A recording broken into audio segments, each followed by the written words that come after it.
It's a very rare thing for a historian to be inescapably identified with the period in which he's researched and written so much. Professor Sir Geoffrey Elton's name is inextricably linked with the Tudors and Tudor England, so much so that I think nobody thinks of England and the Tudors without thinking of the name of Elton. Geoffrey, it's probably unusual for somebody to be so linked to the history of Tudor England without so many people knowing that you were not born in England but have a Central European background. Yes, well, of course, to my mind, that shows my credibility more than if I had been born here. Yes, I was born in Tübingen, in southern Germany, where my father, just after the First War, was a student. I left the town at the age of 13 months. Don't remember too much about it. We then moved to Frankfurt and then to Prague, where my father had a chair, before coming to this country just before the war. So most of your school days were spent in Prague, or the greater part, until about the age of 18. Did you have any idea then that you wanted to be a professional historian, or was this something that... Well, in a way, that was predestination. I'm a fifth generation academic, and several in those previous generations were historians, like my father for one, though he was an ancient historian. So I've been really thinking of myself as a historian from about the age of 7, when I wrote the history of an imaginary planet inhabited by teddy bears. Good heavens. So from a very early age then you were toying with history. But was it history in the German idealist mode, or did the sort of pragmatic British approach to history I think I've come always later? had essentially a pragmatic approach. I've always believed instinctively that the history I wanted to know about was what I could get out of the sources. And not any kind of major construct to solve my problem or the world's problems.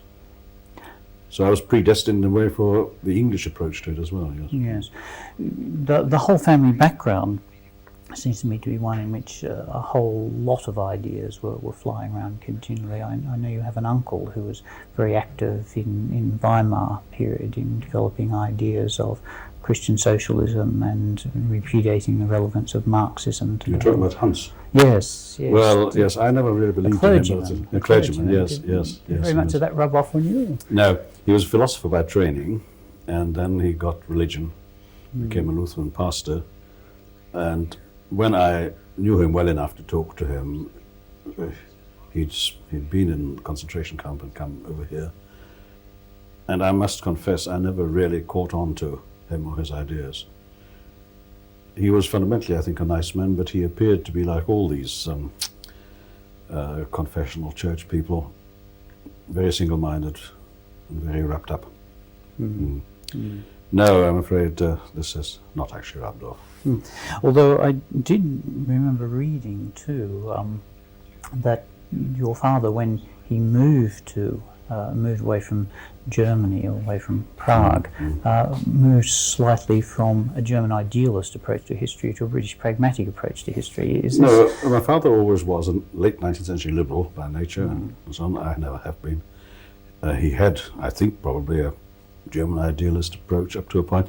You've got to remember, if you're doing ancient history, you're dealing with history in which the evidence is thin and scattered, and a great deal more imagination, if you like, or reconstruction, or filling in, has to be done by the historian if he's to get anywhere at all. Most of the evidence he uses is what we would call secondary, chronicle evidence. So the approach is of necessity different there, quite independent of any training or any tradition. So the historian looking back retrospectively on you would not see such a big jolt I don't because think of so. this change of scene. You never can tell what people will see in you, but I wouldn't have said so, no. Yes. You came to... I came to this country and I decided after a little bit that I had accidentally, by the action of Providence, arrived in the country that I should have been born in. I see, yes. You came in 1939. That must have been a very interesting time to come. Were the circumstances particularly fraught? Well, we left Prague 4 weeks before Hitler marched in. We left it on a Czech passport and therefore could go through Germany. We crossed the Channel on St. Valentine's Day. The last time I think it was as flat as a mill pond. And I went straight off to a school in North Wales, which had declared itself willing to take my brother and myself free of fees as a sort of service to humanity. It's all a bit rushed and peculiar. I'd never been in a boarding school, never been away from home, but I was, after all, getting on for 18. So, in a sense, the family spotted what was about to happen and moved quickly, perhaps more quickly than others who were caught out. Some more quickly, some less quickly than some others. It was all a bit of a scatter, yes. Yes, and then having settled into the school, then eventually you found yourself going into the army. Oh, well, no, first of all, I became a school teacher, didn't I? Did you? Oh, I didn't know that. Yes. When I'd been at that school for 6 months, I took school certificate, having meanwhile acquired English, which I had none before I got here. And then I stayed on for a year trying for a scholarship at Oxford, and by good fortune escaped that altogether. I would have hated Oxford, I now think. Headmaster at the end of that year said, all my teachers are leaving before the war, stay on, do a London external degree and do some teaching for £40 a year and room and board, right? And that's what I did. I taught about 25, 27 hours a week, and then in the evening I sat down to read my books to study for the London degree. So you embarked on that more or less before you entered in the army? Oh, yes. At that time I couldn't enter the British Army. I was still a Czech citizen. And I finished my degree in the summer of '43, at which point Churchill finally got Parliament to pass an act which allowed the British Army to accommodate friendly alien citizens. And so I moved into the army in spring of '44. With intelligence? No, infantry. Infantry, but Infantry. you subsequently moved on to after intelligence. the war, yes. Oh, that was after the war. Yes. Yes. What impelled you to go into the army? What impelled me to go into the army was the law. It was the law, I see. I was a conscript, yes. I was called up, yes. In fact, I had already been a volunteer member of the Home Guard, but that didn't count. I had to go into the army properly. I see, yes. You weren't going to be a... I was dragging a rifle around the land, didn't know, but that didn't suffice. You weren't destined to be a Corporal Pike then? That's right. No. And that meant, in effect, taking time out from the undergraduate studies. No, I'd finished my undergraduate. You'd finished by then? I'd finished my degree in the summer of '43. Yes. And on the strength of my examination, the university awarded me the Derby studentship. Yes. And this was very nice. It meant that I could undertake research when the time came. But it also meant that I didn't know what to do, because taking an external degree in the way I had done, I didn't know anybody in the university. The only person I did know was the ancient historian at University College, London, a friend of my father's, who said, why don't you go and talk to J.E. Neal, evacuated just down the coast from you. University College was in part at Bangor. And so I went to see Neal, and that's the only reason I became a Tudor historian. I hadn't specialised in the Tudors before, but Neal declared himself willing to accept me as a graduate student of his when I came back from the war. Being Neal, he said that in the tone of a voice of a man who said it's highly unlikely to happen, of course. So it had to be the Tudors, you see. So it was completely accidental. Completely you accidental. landed in this period. Yes. And then your period of wartime service didn't change that desire to... No, even though the first thing I ever wrote, which was on the terminal date of Caesar's proconsulate in Gaul, was finally typed up on the typewriter of 31 Field Security Section at Graz and sent off to the Journal of Roman Studies, who published it. I had to be Neal's student, the way things had worked out. So I came back from the war and presented myself.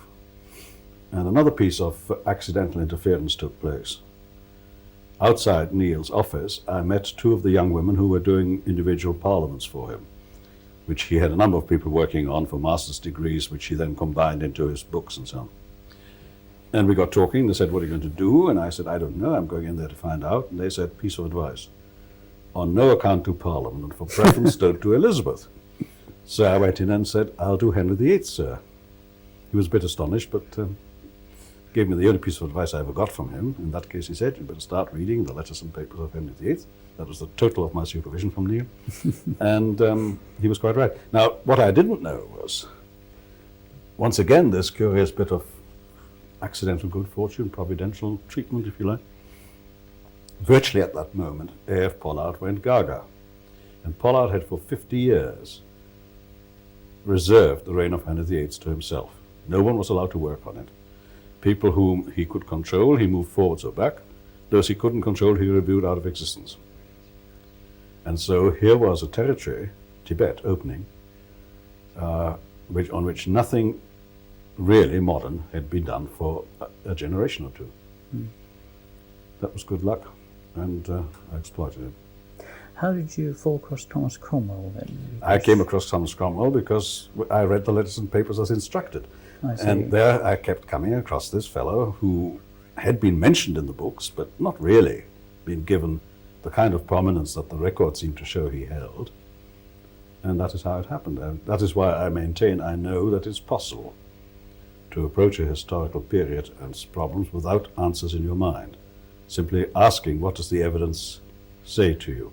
The evidence said to me is, why don't you look at this fellow on whom everything seems to be turning? That's how it happened. So there you were in 1943, poised on the brink of this. This was 1946. This is. I'd come back from the war. You'd come back from the war by then. Yes. So all this was sorted out after the I started my research in September 46. I finished the dissertation in September 48, typing it by the London rules with 5 copies on a typewriter that I acquired in 1934, and went off to Glasgow for a year to teach. And then, of course, in that year I was also examined and a PhD award and that kind of thing. Yes. And you were quite dedicated then to embarking on an academic career. You hadn't. Oh well, there's no point in doing the research unless I. Yes, there's of no course. point in doing research unless. So then you ended up at Cambridge, and I had 1 year at Glasgow, and like everybody else who had a year at Glasgow, fled as fast as I could in those days. Yes. And I was lucky; I got away. And well, you know the reason why I got a job at Cambridge, who I owe it to. No, do explain this. I've often wanted to hear about this in great detail, particularly since you're so associated with Cambridge. I owe it to Mr. Attlee. To Mr. Attlee. And the post-war Labour government, who you may remember abolished the university seats. Now, the member for the University of Cambridge was Kenneth Pickthorne, the Tudor specialist in the history faculty. He wished to stay on in Parliament, but the university told him in that case he'd have to give up his lectureship. And so he then sat for an ordinary constituency, you see. At very short notice, indeed, they wanted a Tudor man. And various people, including Neil, recommended me. And so that's how I came to Cambridge. What was Cambridge like in those days? It must have been a rather small department. It was Not presumably really. not just a faculty. It was bigger than Glasgow, for instance. It was not as big as it now is, but it wasn't ever really small. It was fairly active. It was not all that different from what it's now. I think a number of us, including, I hope myself, have given it a higher polish of professionalism, perhaps. But what, of course, the thing I discovered, and which was different from everywhere else that I'd been, was the college teaching. Now, the senior tutor at Clare, now an honorary fellow at college, knew my father, himself being an ancient historian, Nick Hammond, and he just lost his historian, John Parry, who went off to become principal at Swansea, I think. And so he wanted someone, you see, and so he coopted me for Clare, and I started teaching at Clare almost as soon as I arrived here, without a fellowship for a number of years. And that's the big difference, is the size of fellowships. Yes. In those days, the colleges had not yet exploded into the present sizes. Yes. But in the university, not really much difference. The size of the student body hasn't changed much either. The students look different. Of course. They've grown younger over the years. Of course, yes, and there are many more women around. But yes, it really hasn't changed all that much. No, I've been here for 40 years now, and I think I now know my way around. Yes. In that time, Geoffrey, what sort of intellectual influences do you think have impinged on themselves? You're giving me the impression of what you're saying so far as somebody who's very much made his own way, very much a person who's formed his own ideas without absorbing those of others. Could you identify any influences? Well, I think by and large, I would claim, if it doesn't sound too conceited, that impression you got is essentially correct. That is to say, it didn't need influences. It all came out of general upbringing, tradition, and inclination. But more particularly, I would say there were two people whom I would recognize as influences upon my kind of work. One was V.H. Galbraith, who was director of the Institute of Historical Research when I researched there in 47, 48, and who was an immensely influential man as a teacher. He was a natural-born teacher, and one learned simply by observing him, by listening to him, by being with him. And the other, I suppose, was Tout, T.F. Tout, whose work on the medieval administration was something that had not been taken further than about 1399 at that point. And it seemed to me that if you wanted to be involved in the use of the government archives at the Public Record Office, his kind of example was something worth considering. Not so much the answers as the questions. The investigation of the machinery, the politics behind the machinery. We could add, when you get to the 16th century, the politics of individuals, much better knowable, owing to a different kind of record material, letters and such like. You could expand it, therefore. Those would be the influences that I think did play their part. Certainly not Pollard, whom I increasingly came to have my doubts about. Certainly not Neil, on whom I started with a lot of doubts. There seemed to me around the time you were saying your work to be a kind of recovery of the Tudors as a form of glorifying them. I'm thinking here, of course, the one thinks of the Olivier sort of remaking of the Henry V and the pushing of England into a sort of glorified age. But you seem to have presented a sober view of the Tudors, the Tudor Revolution in government, rather than something. Yes, I don't think that's you're quite right about this. Way. Yes, about this glorification lark. Not amongst historians, you see, unless you count A.R. Rouse as a historian, which is a matter of opinion. Well, I did have that in the back of my mind. I'm sure you did.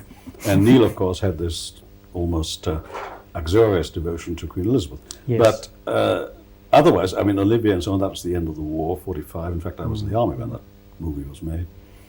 And as Shakespeare is always a different story. But as far as the historians went, who were working on the 16th century, quite a number of them Americans, they didn't glorify it in this patriotic sense, but they did think, and this is the point of some importance, they did think that when you get into the 16th century, and I'd agree with them there, you are for the first time really in a position to deal with a large number of identifiable human beings because of the change in the form of materials.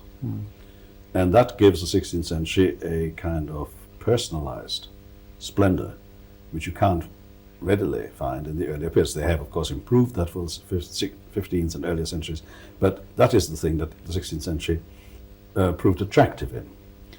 The 17th century, if you wanted really to involve yourself in civil wars and knocking off kings' heads, fine, but the 16th century has that special new life air to it, you see.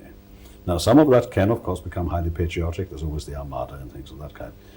But I don't think the working historians of my time or since were really very interested in that aspect. But Cromwell is a very unheroic figure to seize upon. Is this significant that you fell upon an unheroic figure? No, as I told you, I fell upon Cromwell because he said from the record, "Oi, it's time somebody looked at me." I have changed my mind about him in various respects, and in a way I wouldn't say I've made him more heroic as the years went on, but I have made him more multifaceted and more interesting, I think. He is not just the administrator, however ingenious or even revolutionary, that I first saw. There is also a man of considerable intellectual power and interest with a good deal of passion for religion. As I said in a piece I wrote, I'm very sorry in the way that he fell for religion too. I had hoped that he would resist, but it's not the case, he didn't. So I won't say he's a heroic figure, but he is a very interesting figure, recognizable for once because we have that evidence. The evidence is not all one would wish. I wish, for instance, he'd written little papers for the Sunday Times or something, you know? That would give us a lot of information, but we have his archive of collected papers and things like that. We know something about him. Yes. The other personality you've written on there is Thomas More. There's that portrait of you in Clare which has the shade of Thomas Cromwell in the background. Yes. I always jokingly said it's really the shade of Thomas More as a way of perhaps niggling. That's not a joke. That's not a joke. That is an offensive remark. What attracted you about Thomas More then? Nothing attracts me about Thomas More, but he was there, wasn't he? And you can't avoid Thomas More if you're dealing with the reign of Henry VIII, obviously. If you're concerned to understand what happened in the early Reformation, you run obviously straight into him. Now, on top of that, when I was beginning really to sort of spread myself on this a bit, that was the time when the Yale factory producing Thomas More's collected works began to put forth its products. So, as a reviewer, one came across this, one began to talk to people who were working on this. More became a very active element in the story at that point. What put me off More was not so much More himself, I'm sorry about, in a way, about some of the things I said about him. It was the attitude of the hero worshippers, the saint worshippers, the hagiography that had passed for history where More was concerned. And I'm afraid when I get that sort of thing, the only thing I can concentrate is destroy the hagiography. Although I seem to detect latterly in your discussion about Thomas More, you've been increasingly interested in his psychology, and I had the impression if you were ever to be attracted to psychohistory, it would be via the person of Thomas More. Well, I shall not be attracted to psychohistory, so that's quite safe. Though More has a very interesting and complex psychology. And you see, the More who is this devoted father of a family and makes all those extremely nasty remarks about women. The Moor who is supposed to be kindness itself and so on, and wears a hair shirt and lambasts every heretic in sight, heartily approves of burning men alive for the sake of their faith and things like that. It's a very mixed up character in many ways, and I thought one needed to come to terms with that, make him understandable by understanding him myself. I think I understand him. I'm not saying that everybody would agree with that by any means, of course not, but I think at least I have set questions for people who were previous to that were content with the simplest bit of holy saint looking to heaven, halo around his ruddy head and all that. No, that was not fair to the man. Mm-hmm. So you have, in spite of what you say, been very much into sort of unmaking heroes or building up people who are non-heroes. I'm trying to get at reality.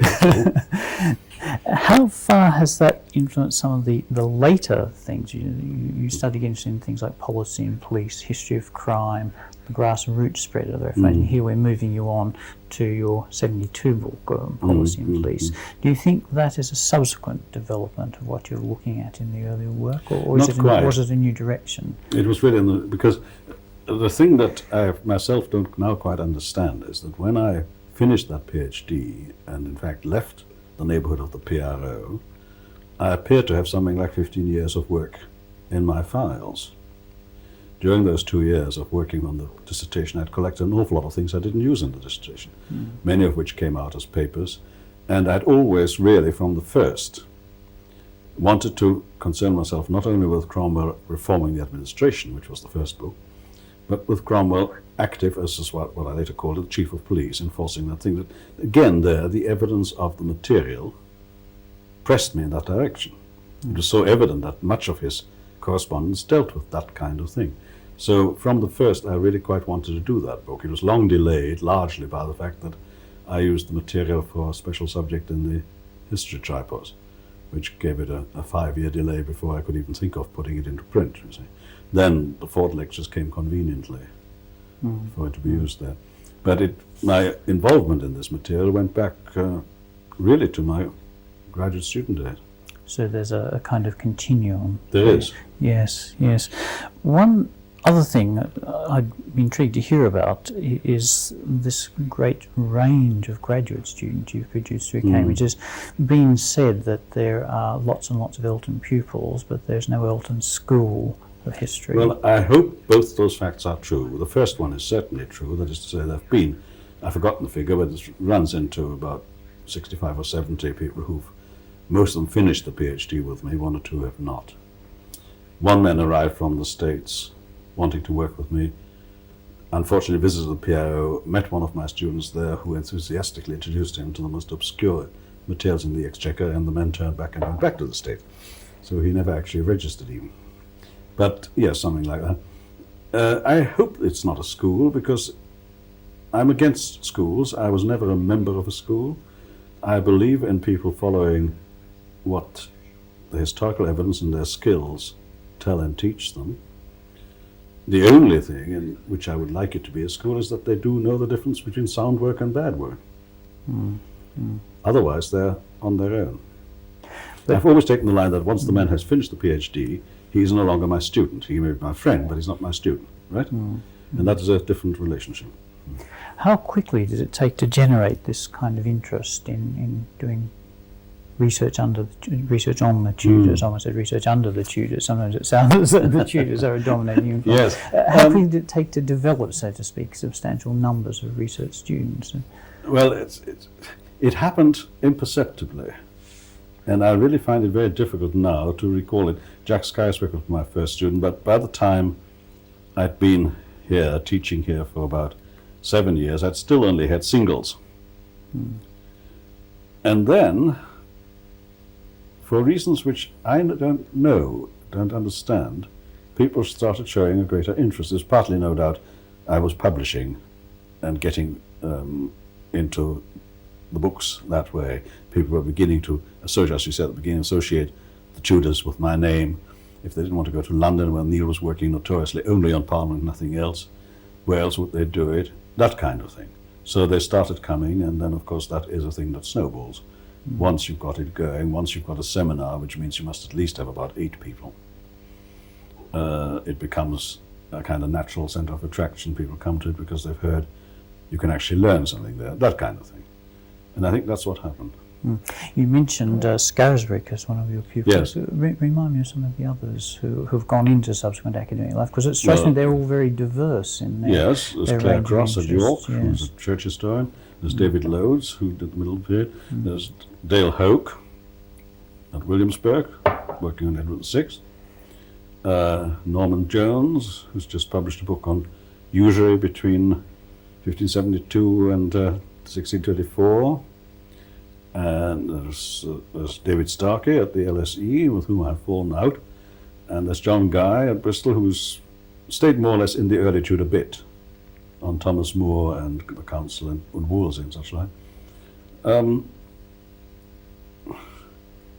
there's quite a number of others. A It's very too long a diverse list. bunch who one would not immediately identify as, in quotes, Elton men or women. No, I hope not. I really do in that hope case, not. yes.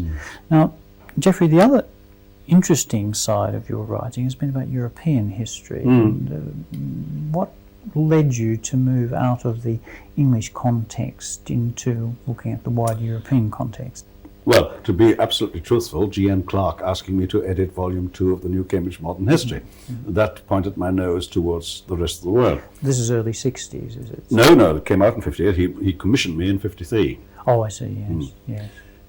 And that, of course, combined with my European ancestry and so forth, which gave me a certain natural interest and concern and an ability to read some of the languages and so forth, encouraged me to range around. And I wrote that textbook, So it's which was Reformation commissioned Europe. by Jack Plum, Reformation Europe, mainly because I'd edited that volume in the Cambridge History and therefore felt I was up to date with a good deal of stuff, you see. But I can't say I've ever been a primarily European historian, but the interest developed in various ways. The Luther year helped. I kept getting asked to say yet another thing about Luther and company. Yes, although it seems to me both that Reformation Europe appears in 63 and I think the Renaissance and Reformation also at the same time. It gives you another identity as a historian, and I remember as an undergraduate being told, here's Elton with a secular interpretation of the Reformation that somehow was rather different from your identity as the constitutional and administrative historian. Were you conscious at the time of offering I must say so I have distinct? always rather resented the idea that one is a constitutional administrative historian or a political or a historian of ideas. I can't see how one can avoid being all those things if one is serious about a period. I would agree that the technical social history, especially the cliometric style of history and so on, is probably something that you can't mix with the rest of the equipment. But although I approached this period and the subjects first from the angle of how did they govern themselves, which was the natural question to answer when you looked at the records produced by government departments, I never thought this is all I want to do. I wanted to write about that period, and I followed the records and the questions as they led, so that I myself do not think of myself as an administrative historian or church historian, any of those things. I have always thought that one had to... If you're doing 16th century history, it seems to me, English history, Tudor history, there are two things you have to become expert in. Two areas of belief and thought. One is theology, the other is the law. But that doesn't mean that you have to be a historian of theology or a historian of the law. You need those that equipment to do any history in that period, you see. And that is what I've been trying to do.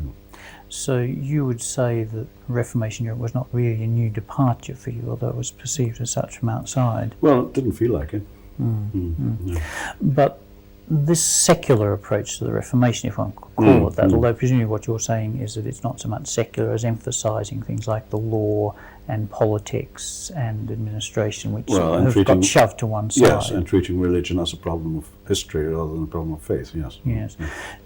Was that a particular contribution, you think, of English historiography to the Reformation? I mean, I'm very conscious as a Reformation historian of it being confessionally coloured right up until virtually the end of the 1960s and even the early 70s in Germany. Do you think this is a peculiarly English thing? Are you typical of this qua English historiography? Or is this sort of something of your own inside? I don't know. I think it is obviously different from the main line of German Reformation historiography, which, as you say, remained wedded to the navel of Luther. But I think if you look at even the church history or Reformation history written in this country by churchmen like Gordon Rupp, for instance, there was always a fair contribution of the world and an avoidance of that excessive concentration on details of the faith and so on. So that I fitted into that. I took it further because I didn't have the faith at all. So I think I probably took it further. I tried to, actually what I tried to do, whether that is another matter, I tried to get in a balance in this, allowing for the fact that people obviously were worried about their ultimate salvation and the way to it and the questions of religion. I still wish to remember that there were other things troubling them as well and concerning them at all levels of society. And that was certainly contrary to what passed for Reformation history in Germany, but not in America, well, perhaps too, but not really in this country where it had always been a strong stream of what you might call secular history, what I would call real history. So again, you wouldn't see there as there being a distinctive Elton approach? I don't think so, no. Well, not consciously so. Not consciously so, yes. If other people see it there, well, I'm not going to say they're wrong, but I certainly was not aware of it. Yes, yes. The other But the one thing that I do contribute in all these things is a certain skepticism against all the unquestioned articles of faith, and I don't mean religious faith, I mean historical faith. Yes, yes. That has certainly been one of my very conscious concerns in all I've done, is always to ask, was it really like that? The fact that you've said so for 200 years doesn't prove a thing. Let's find out. That is really what I hope I have contributed. That certainly is what I was trying to do. Yes. The other area you've been involved in publishing in is the area of historiography. How did you get into writing on historiography as such? And we start with the practice of history, don't we? Is this just as pragmatic? Or? Yes, well, it was because a young editor of the Sydney University Press for some reason that now escapes me, wrote and said, how about a book on this? And although I hadn't ever thought of doing it, I had no other book on hand at that point, really. So I said, all right, yes. And then, of course, once you do one small book of that kind, you are liable to be asked to do more, or more questions arise. So it's never quite given up that strand either. I haven't followed the debates since 1967 when I published that book with the kind of intensity that a specialist in that field no doubt would do. Some of them, especially the more recent American works of people like Hayden White and so on, I find either totally incomprehensible, or if I do understand them, I wonder why they exist at all. But I got interested because it seemed to me, as I think I said in that book, the people who talk about how history and why history and such like are people who don't do history. And it seemed to me it was necessary for somebody who, on the one hand, was very much involved in the basic work, the nitty-gritty of history, but on the other hand did have, partly by long tradition and training, Central European if you like, and all that kind of thing, a liking in the overarching generalization and producing answers, might as well try his hand on it. That's really what I was after. So you wouldn't see yourself as having a consistent philosophical stance of history so much as a consistent attitude towards how it should be done? Yes, I think I would call myself an empiricist, if that's a consistent philosophy, yes. Yes. Although I detect in a number of things you've said, there's a pattern of things have sort of happened, you know, the right subject was there, and occasionally you've used the word Providence did this and Providence did that. Do you see any element in what you've done? Well, this is one of my big problems, you see. On principle, I do not believe in Providence. On looking back upon my life, and I haven't told you some of the more peculiar things that happened in that respect, I have to admit that time and again, at some crucial point, it looks as though somebody intervened and pushed things in the right direction. I finally come to the conclusion that there probably is a providence and that it is busy convincing me of its existence. But at the moment I admit that existence, it'll stop looking after me. I therefore have no option but to continue to deny it, you see. I see. One of the things that strikes me very much about your whole personality is just how characteristically British it is, and how you've dedicated yourself to British history, right down to sort of things like cricket and a passion for cricket. Tell us a bit about this cricket business, because I find it sort of interesting. Somebody who comes from Prague, goes to Wales, where they're not renowned after. Oh, come on! No, that school was a cricketing school. Bled in Williams. Where does cricket come from, and how did you get hooked on this passion? I mean, for you. Yeah, it came. It was a post-war phenomenon. When I was working at the record office in '47, it was a lovely summer, and you started work at about 9:30 when they opened, and by about 3 o'clock, if you worked really intensively, well, your eyes were falling out of your head, you had to stop. And so I used to go to St. John's Wood, to Lord's, to watch Dennis Compton play. Had there been no Dennis Compton, I'd never have got interested in cricket. But to find a cricketer who, once he's out there, keeps you interested, amused, and cheered, that was it. It also so happened that there I met one of my ex-colleagues from Rydal School days, the then senior master, now retired, who was a cricketing buff, and he explained it all to me, with Compton as the example. So I got interested, yes. I can take it or leave it. I used to be interested in soccer before the war, and I used to back the Arsenal from all the way from Prague, I think. Yeah. I've often thought, though, that perhaps in one sense a dedication to cricket is a more philosophical stance, if one can say. Well, it can become, than anything else. Yes. Although you've been to cricket matches with quite a lot of professional historians. What are they like at cricket matches? I remember you telling me stories of people you've been to. No, not with professional historians. Not very many professional. No, you're talking about the Dean of Clare. The Dean of Clare. I don't think I want to go into that. Oh, you do not? No, that becomes actionable. No, I haven't. It's a long time since I've watched a match in the flesh. Yes.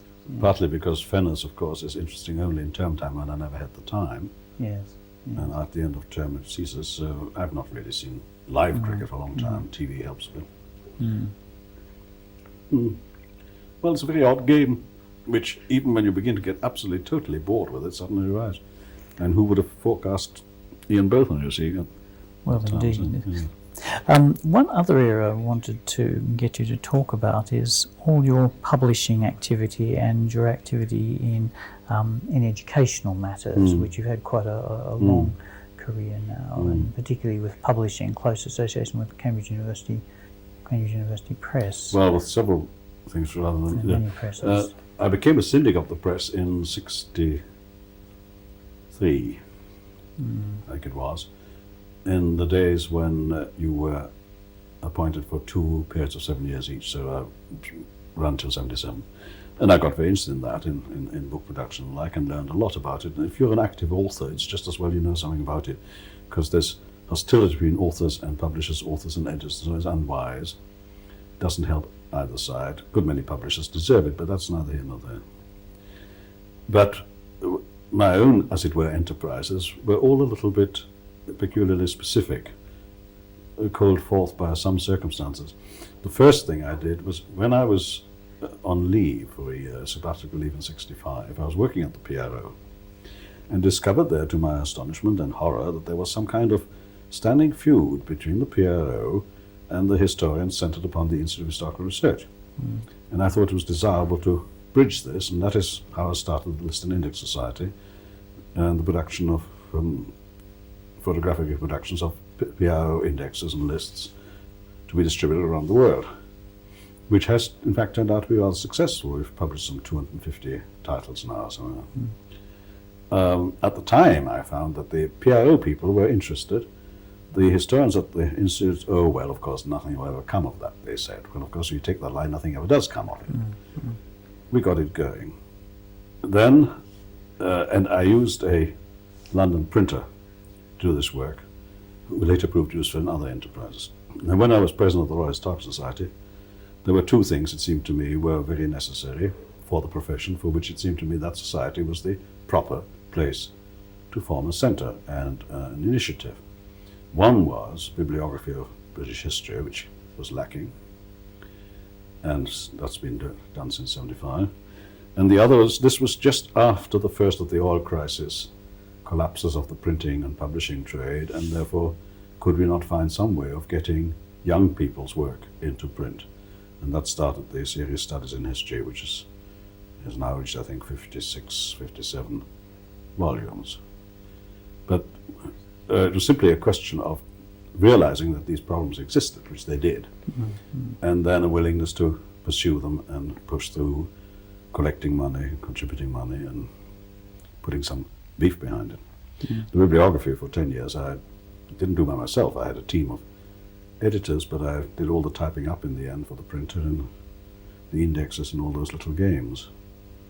After 10 years I decided I had done enough to lay down the main lines and could hand it over to people who could use a computer, and that's been happening. But that is, these enterprises were all really called for by a specific stimulus. They were not planned. They were not foregone notions. The Royal Historical Society was, at that, in my 4 years, in turmoil. It's usually a very peaceful place in which nothing happens, right? And I'm afraid that wasn't my way of handling it. I kept them at it. They had to think and do and so forth. They liked it in the end, but they were a bit astonished at first. And when the time came for me to find a successor, I warned them that, in my opinion, 4 years of King Stalk were enough. They now need a King Log. You've had 2 experiences of editing a volume of the New Cambridge Modern History. I mean, how does it strike you having to do a job Only like that? one. I'm now bringing out a second edition of it. Yes, well, that's what I mean. When I say 2 experiences, I was yes. just about to say, what urged you to go back and relive? What urged me was the press. They demanded it. I see, It's not yes. my idea. Yes. It is an interesting exercise. Of course, you see, when I started that in 53, as I say, G.N. Clark came to have a word with me, and you never met G.N. Clark, I don't suppose, no. The strange thing about him was that you were talking to him, and all of a sudden you realized he wasn't there anymore. He'd evaporated. He was a very quiet, grey man, and well, he evaporated, and I was stuck with this enterprise. I took several private decisions. One was that I would not ask any person of eminence whom I could not dragoon into delivering. I made one exception to that with S.T. Bindoff, and he single-handedly held me up for a whole year. The other was that I would on the whole go for younger people, really active still in the game. And we got the whole thing out within 5 years from the first commission to the actual appearance. Volume 3, which was commissioned at the same time, took 7 years longer to come out. But since when I asked its editor at the time that my contributions were coming in how he was doing, and he said the whole thing had rather slipped his mind, I wasn't altogether surprised. So 5 years got it done. There were, of course, weaknesses in it. I couldn't find anybody to do a chapter on the constitution of the Holy Roman Empire because the man who was doing it fell ill. So I put in 3 useless pages of my own. I resolved also that if you get the sort of man who said you'll have that chapter in 2 weeks from now, and it doesn't come, it'll be another 2 weeks and so on and so on. In the end, I would have to say, look, I must have it now by the last date you stated. I cannot, after that, accept it or receive it because it's too late for inclusion. Be too late to commission somebody else, so there will be nothing on the subject, but there will be a footnote explaining why. I wrote one such letter and held it for 24 hours and the chapter arrived. The sort of editor we all live in fear of. Yeah, but the second edition, which is in hand now, as you know, was entirely the idea of the press. It's working out all right. No one was quite as quick as you were in reading their proofs. But meanwhile, Königsberger and Hall and Fennell have sent theirs in as well. You've got a reputation for being fairly outspoken or forthright on your views of other historians, sometimes even very spiky views. But I was wondering about your historical heroes. You've written this most recent volume on Maitland. Who would you count as the sort of the great historians that you would look up to? Apart from Maitland. Apart from Maitland, yes. This is the unanswerable question. There isn't anybody else. Well, I have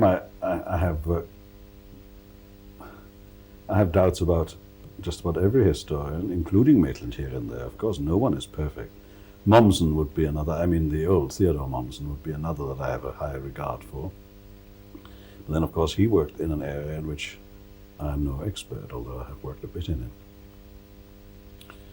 it. I used to have a high respect for Namier, but I lost that when I discovered that this man who spent his life working on the House of Commons one way and another declared that the General of the House of Commons was of no interest.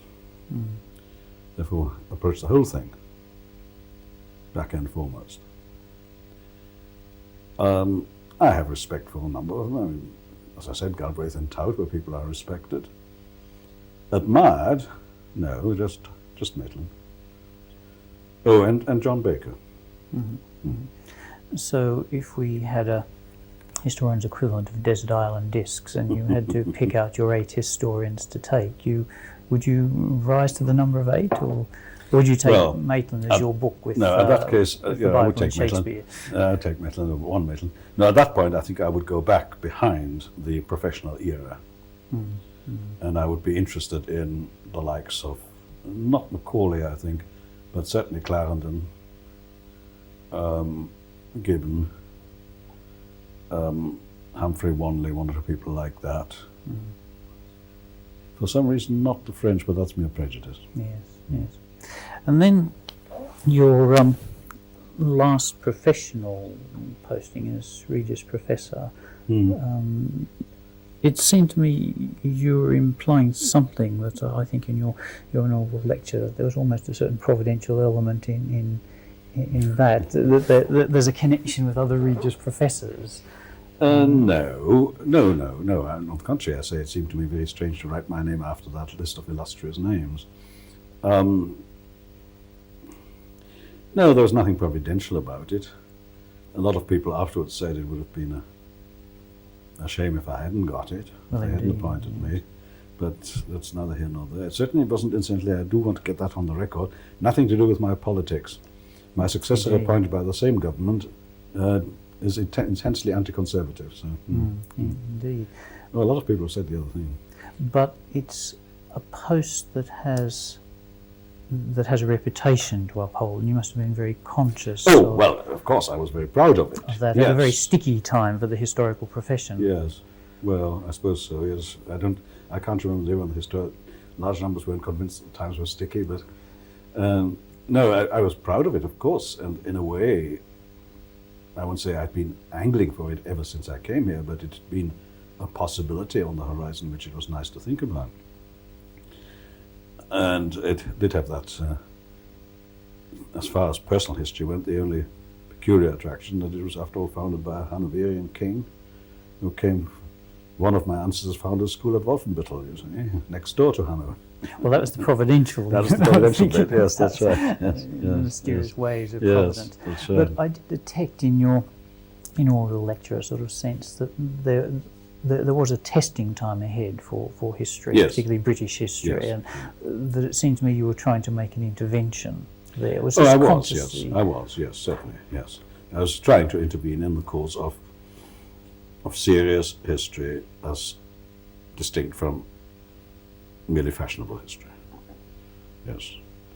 Because in my opinion, the arguments for this or that subject to be taught have too little relationship nowadays with what the teaching and learning of history is actually about.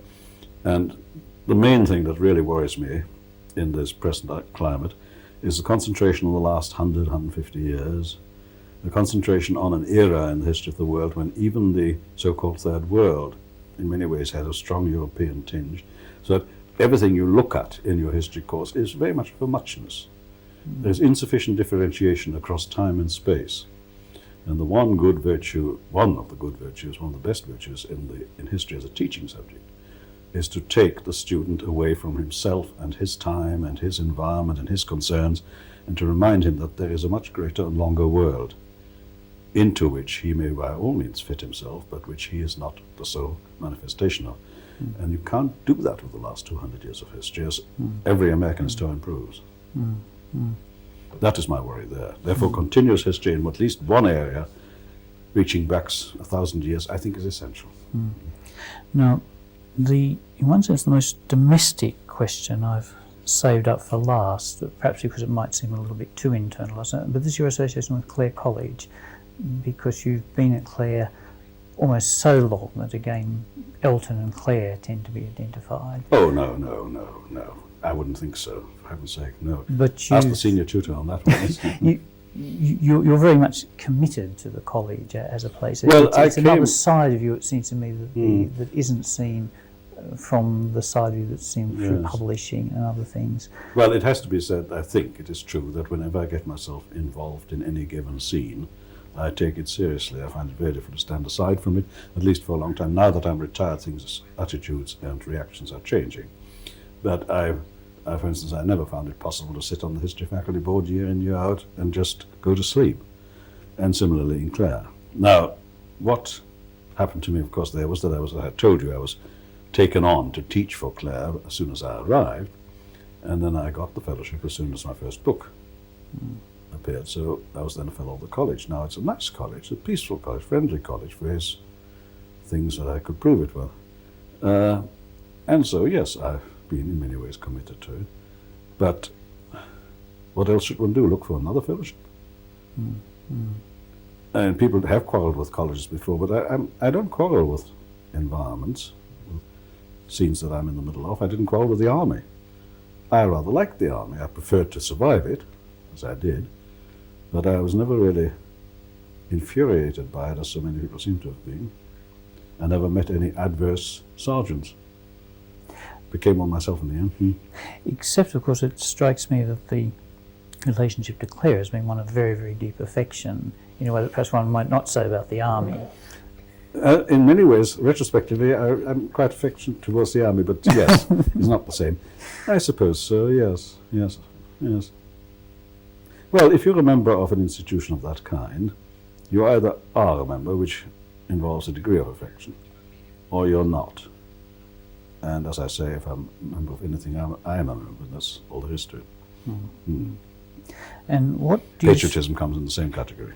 Oh, tell us about patriotism. I mean, I'm a patriotic Englishman now, right? Yes. And I feel strongly about that. in spite of much discussion about the nature of patriotism, Oh, and the yes, different yes. sides of it. Yes, certainly. No, I'm very simple-minded on that one. I much resent the move into Europe. I got out of Europe. Why am I being pushed back into it?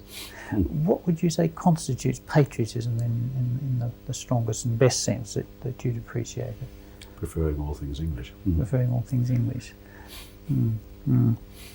Chauvinism, in fact, yeah. Well, can there be a patriotism without chauvinism? This is the Not much, no. intriguing- Well, there's a touch of intriguing it, question. of course, touch of it, yes. Yes, yes. What plans do you have ahead, Geoffrey? Are you going to go back to dip into archival material, which is so much dominated I thought your of work? that, but at my first enterprise, looking into the papers of William Cecil Lord Burghley, turned out that he bores me. It may be that the time has gone over for this. I've done too much of it in my day. I'm almost certainly going to accept an invitation to write a book on the English in a collection of Peoples of Europe, published by Blackwell's. I've been given free hand. Doesn't have to be any relation to anybody else's ideas about the English. And since that series, The Peoples of Europe, includes a book on the Mongols, the freedom must be considerable. What will constitute the English for you? Too early to ask. Too I early don't to know yet. ask. My immediate impression is that there are at least 3 moments in time during which they gelled.